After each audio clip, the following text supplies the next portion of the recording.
గత 5-6 రోజుల నుంచి చూస్తున్న ఈ పరిణామాలు చూస్తుంటే నేను అనుకున్నా, ఎందుకు మాట్లాడాలనే, ఊరికే మాట్లాడుతుంటారు కేటీఆర్ గారు, మనం మాట్లాడటం కరెక్ట్ కాదు అని ఒక వారం ముందు అనుకున్నా. కానీ ఈ వారం రోజుల నుంచి కేటీఆర్ గారు మైకి పట్టుకుంటే చాలు, ఆయన మాట్లాడే మాటలు, ఆయన వ్యవహరించే శైలి గురించి నాకు భయం అవుతుంది, బాధ అనిపిస్తుంది ఆయన చూస్తే. ఎట్లా త్వరలో ఒక 2 ఏళ్లలో ప్రభుత్వాన్ని పడగొడతా అంటాడు, త్వరలో ముఖ్యమంత్రి అవుతా కేసీఆర్ గారు అంటాడు. కరెక్టే, చేయండి. రేపు జరగబోయే ఆంధ్రప్రదేశ్లో ఎలక్షన్ జరుగుతున్నాయి, అక్కడ ముఖ్యమంత్రిని చేయండి. లేకపోతే మహారాష్ట్రలో ఎలక్షన్ జరగబోతున్నాయి, అక్కడ ముఖ్యమంత్రిని చేయండి. లేకపోతే ఎక్కడ పక్కన రాష్ట్రాల్లో, కేరళలో భారతీయ రాష్ట్ర సమితి కదా మీ పార్టీ అధ్యక్షులు కేసీఆర్ గారు, భారతదేశంలో ఏ రాష్ట్రం నుంచి అయినా ముఖ్యమంత్రి అవడానికి అర్హత ఉంది, ఆయన కావాలి, మీరు పోరాడాలి, మీరు పార్టీ భారతీయ రాష్ట్ర సమితి భారతదేశ వ్యాప్తంగా బలపడాలని కోరుకుంటున్నా. అట్లాగే 4 ఎమ్మెల్యేలు వచ్చి ముఖ్యమంత్రి గారిని కలిస్తే ఉలిక్కిపడి నిద్రపోకుండా ఆగమాగమైపోయి అసలు ఏదో కొంపలు వినిపోయినట్టు, ఎందుకు సార్ అంతా వాళ్ళని మానసికంగా హింసించి ప్రెస్ మీట్లు పెట్టించి మీరు స్క్రిప్ట్ రాసిచ్చి దాన్ని చదవండి అని చెప్పించారు.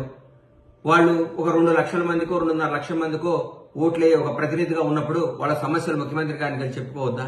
ముఖ్యమంత్రి గారిని కలవద్దా? ఇది ప్రజాస్వామ్యం కాదా? ఎక్కడ పోతున్నారు సార్ మీరు? ఎందుకు అంత భయపడతారు? అంత బంధించి బర్రెలు కట్టేపించుకొని మీ చెప్పు చేతుల్లోనే మీ చెప్పు చేతుల్లోనే రాష్ట్ర ప్రజలు ఉండాలని జనాన్ని అందరినీ ఊరికే అది చేస్తాం, ఇది ఇయ్యకుంటే ఇది చేస్తాం, తిరగబడతాం, ఎగబడతాం, కోస్తాం, నరికేస్తాం, ఏందేందో మాట్లాడతారు. ఎందుకు సార్ కేటీఆర్ గారు మీరు దయచేసి మాట్లాడకండి సార్ అట్లా. ఇది ప్రజాస్వామ్యం. ఇప్పుడు కాంగ్రెస్ పార్టీ తెలంగాణ రాష్ట్రాన్ని పరిపాలిస్తుంది. గౌరవనీయుల ముఖ్యమంత్రి రేవంత్ రెడ్డి గారు, మా మంత్రివర్గం అందరూ బ్రహ్మాండంగా చేస్తున్నారు. జరుగుతున్న పనులు 45-46 రోజుల్లోనే ఏదో కుంపలారిపోయినట్టు రోజు ప్రెస్ మీట్, గూగుల్ పే చేయటం, ప్రెస్ మీట్ పెట్టడం, గూగుల్ పే చేయటం, ప్రెస్ మీట్ పెట్టడం. ఇది కాదు సార్.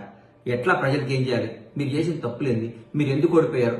కొద్ది పర్సెంట్తోనే ఓడిపోయి ఉన్నారు. మీరు గెలిచిన చాలా పెద్ద పర్సెంట్తో గెలిచారా సార్ ఇంతకు ముందు? మీరు ఎప్పుడన్నా? ఫస్ట్ టైం మీకు 62 సీట్లు వచ్చినాయి సార్.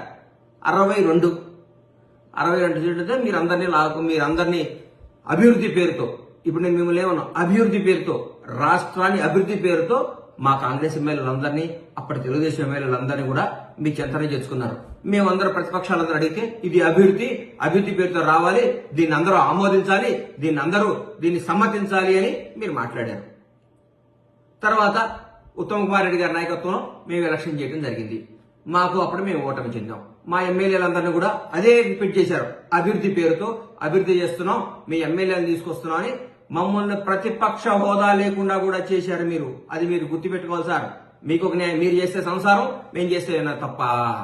మీకు ఒక న్యాయం, మాకు ఒక న్యాయమా? మేము ఇప్పుడైతే తెలంగాణ రాష్ట్ర ముఖ్యమంత్రి పోస్ట్ ఖాళీగా లేదు. 5 ఏళ్ల తర్వాత ఎలక్షన్లు వస్తాయి. ఇంకో 10 ఏళ్ల వరకు కాంగ్రెస్ ప్రభుత్వం ఉంటుంది. మాకు ఇందులో ఏమాత్రం డౌట్ లేదు. మీకేమన్నా అంతగా ముఖ్యమంత్రి కావాలి, అర్జెంట్ గా పదవులు చేపట్టాలి, రాష్ట్రాన్ని అది చేయాలి ఇది చేయాలనుకుని ఉంటే మీరు వేరే రాష్ట్రాలకు వెళ్ళి, కొత్తగా బీఆర్ఎస్ పార్టీ కదా, భారతీయ రాష్ట్ర సమితి కాబట్టి మీరు ఎక్కడైనా ఇంప్రూవ్ చేసుకోండి, డెవలప్ చేసుకోండి, పని చేయండి. కానీ ఇక్కడ మాకు చాలా పనులు ఉన్నాయి. అవినీతి మొత్తం ఒక్కొక్కరు తిమ్మింగ్రాలు, ఒక చిన్న ఆఫీసర్, మీ చెప్పు చేతుల్లో ఒక చిన్న ఆఫీసర్ని పట్టుకుంటేనే ఒక 1000 కోట్లు వచ్చినాయి. ఇవాళ 1000 కోట్లు. ఇట్లాంటి 1000 కోట్లన్నీ రికవరీ చేసి పేద ప్రజలకి, తెలంగాణలో ఉన్న పేద ప్రజలకు పంచండి సార్ అని గౌరవ ముఖ్యమంత్రి గారిని చేతులెత్తి నమస్కరిస్తున్నా. సార్ ఇట్లాంటి చాలా తిమింగలాలు ఉన్నాయి, పెద్ద సొర చేపలున్నాయి, ఈ చేపలను పట్టండి సార్. పెద్ద పదవుల్లో ఉన్నారు. ఈ హైదరాబాద్ చుట్టుపక్కలే చాలా పెద్ద పదవులు చేసిన అందరూ పట్టుకుంటే దాదాపు మీకు 10,000 కోట్లు వస్తే చాలా రైతు బంధు, ఇంకో బంధు వెళ్ళిపోద్ది మనకి ఒక కార్యక్రమం. ఇట్లా ఈ అవినీతి చేస్తేనే, ఈ అవినీతిని నిర్మూలిస్తేనే మనం బ్రహ్మాండంగా 6 గ్యారెంటీ చేయగలుగుతామని మాకు నమ్మకం ఉంది. మీకు చేతులైతే దండం పెడుతున్నా, కొద్దిగా ఓపిక పట్టండి, కొంచెం మీ మానసికంగా నిబ్బరం చేసుకోండి. మేము ఓడిపోయినాం, మేము ప్రతిపక్షంలో ఉన్నాం, మాకు ఇబ్బంది, రాబోయే భవిష్యత్తులో మంచి పనులు చేసి ఇంకా కొంచెం మంచిగా జనంలో చొచ్చుకుపోయి జనాన్ని ప్రేమగా ఎలా పొందాలో ఆలోచించండి. కానీ ఊరికే ఎట్లా గవర్నమెంట్ అధికారం ఇస్తారని జనం మీద తీసుకొని నాయకుల్ని హింస పెడితే మీకు ఏమాత్రం న్యాయం జరగదు కాక మిమ్మల్ని ఆల్రెడీ జనం అందరూ అనుకుంటున్నారు, సరే ఆయన ఎక్కడైనా చూపించండి సార్, కొంచెం కేరళ ఎక్కడికైనా పోయి ట్రీట్మెంట్ చేయండి సార్, కేటీఆర్ గారు ఆగమాగం అయిపోతున్నాడు అంటున్నారు. దయచేసి మీరు మాకు పెద్ద రాష్ట్ర చాలా పెద్ద ఉన్నతమైన స్థాయిలో ఉండి వచ్చిన కేసీఆర్ గారి అబ్బాయిగా మిమ్మల్ని గౌరవిస్తున్నాం.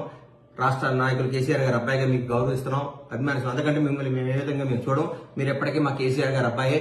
మీరు నాన్నగారి పేరు చెడగొట్టకండి, మీ నాన్నగారి పేరు నాగం చేయకండి. ఆయన తెలంగాణ రావడంలో కూడా కీలక పోషించారని మేము నమ్ముతున్నాం. కాబట్టి మీరు దయచేసి కేసీఆర్ గారి పేరు చెడగొట్టొద్దని, టీఆర్ఎస్ పార్టీని బీఆర్ఎస్ పార్టీని అప్రతిష్ట పాలు చేయకుండా ప్రజా సమస్యలపై పోరాడండి, టైం ఇవ్వండి, అన్నీ జరుగుతాయి. అన్యాయంగా ఊరికూరికి మా ముఖ్యమంత్రి గారిని పట్టుకొని ఎట్లా బట్టి అట్లా మాట్లాడటం, మా మంత్రివర్గాన్ని మాట్లాడటం చేయకండి. అది మీకు మంచిది కాదు. మీకు రాబోయే రోజుల్లో చాలా చాలా మమ్మల్ని చూసి అసూయపడి మీరు గిల్లుకునే రోజులు చాలా ఉన్నాయి. మా కార్యక్రమాలు అట్లున్నాయి, అన్నీ మంచి జరుగుతాయి. మీరు ఆగం కావద్దని మనస్ఫూర్తిగా కోరుకుంటూ మీ ఆరోగ్యం జాగ్రత్తగా ఉండాలని ఆ భగవంతుని ప్రార్థిస్తూ మీ బట్ల గణేష్.